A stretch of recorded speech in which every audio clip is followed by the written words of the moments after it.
Woo! Welcome back, guys. Today we are going to conclude the Ecosphere experiment. As you can tell, it didn't go the way that I planned it to, but we're going to talk through it, and I'm going to use my best guess to explain what happened in this thing and what you can maybe do to prevent that from happening. It's something that I'm definitely going to do as soon as I'm done with this video, is go set up another one of these things, do it a little bit differently, and we'll see if we can get it to work. Anyway, let's do a little quick backstory on this thing, just in case you didn't see the original video where we set this thing up. I'll put a link for it in the description if you want to check it out. But again, what we did was we took some material, some plants and soil and everything from a pond that was growing Liguigia repens or Liguigia palustris, one of the two, out in the backyard during the previous summer. So the pond had survived. I took some plants out, I took some sediment out, some substrate, we put it in this jar, we sealed it, and we were trying to create a self-contained ecosystem that would provide all the necessary compounds and other chemicals and yada yada yada to just create and sustain life. And spoiler alert, it didn't work, okay? So what happened to this thing? The first 2 weeks that this thing was set up, it was great. The water cleared up in just a couple of days. The Liguigia started to grow. There was new roots coming off of the multiple stems that are in here. There was snails in here. There was worms. There was little copepods swimming around. Things looked like they were going fine. But what happened was, literally, I came out one day. It was about at the 2 week mark. I noticed that the water was starting to get a little turbid. Okay, so it was getting a little bit of a brown color to it. And I didn't know what that was, whether or not it was a bacterial bloom or what, but I did notice that change, and I didn't do anything differently. I just left it over by the window or the screen door and just let it do its thing. And what happened about a week later, so at the 3 week mark, I started to notice this bacterial film at the top. The water was getting even more turbid, and so that signaled to me that there was probably an oxygen demand issue.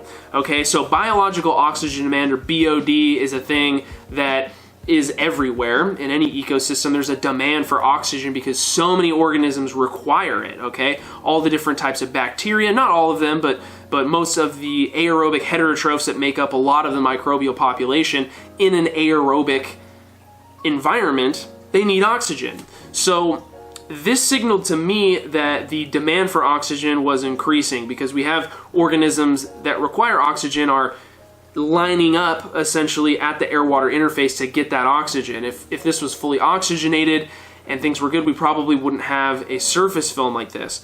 So that signaled to me that there wasn't enough oxygen being produced in this thing to meet the biological oxygen demand. And what happens is when you have all the oxygen that's being produced is being consumed, you create an anaerobic environment. And an anaerobic environment is one that has no oxygen. And what that's going to do is that's going to allow for different types or different groups of bacteria to really grow in numbers. And what I think happened in here was that we had a bunch of hydrogen sulfide producing bacteria form, and they just took over this system.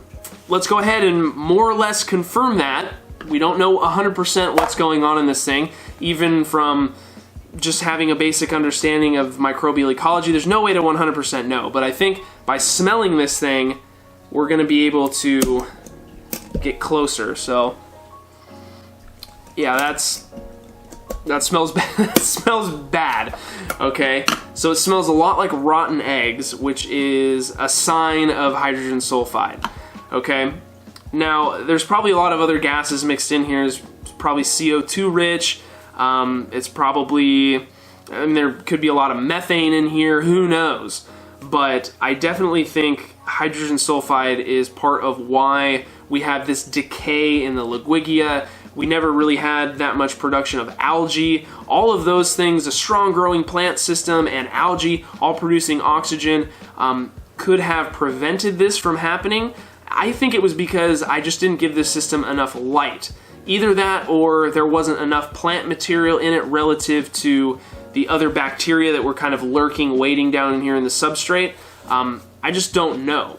So I think what we're going to do is we're going to set up another one of these. As soon as this video is done, I'm going to go out and I'm going to set up another one, but I'm going to provide a lot more light and I'm going to have more plant material in here. and trying to encourage algae growth, because I think that extra oxygen-producing biomass could prevent a situation like this from happening. We could get that balance, and we could get an ecosphere that could last a long time. So anyway, guys, I hope this video didn't turn into like too long of a thing. I hope you guys are still with me here at the end, right? Maybe not the most entertaining thing, especially if you're not into this, but if you did make it this far, I appreciate it. Thank you so much for watching. Don't forget to subscribe if you're new to see maybe some more ecospheres that make it. I don't know. I also have new AQUAPROS t-shirts that are in the Teespring merch store, so go check those out. It's my birthday coming up, so I'd really appreciate it. That'd be a great birthday present if you wanted to buy a shirt, right? Thanks so much again for watching, guys, and we'll see you next time.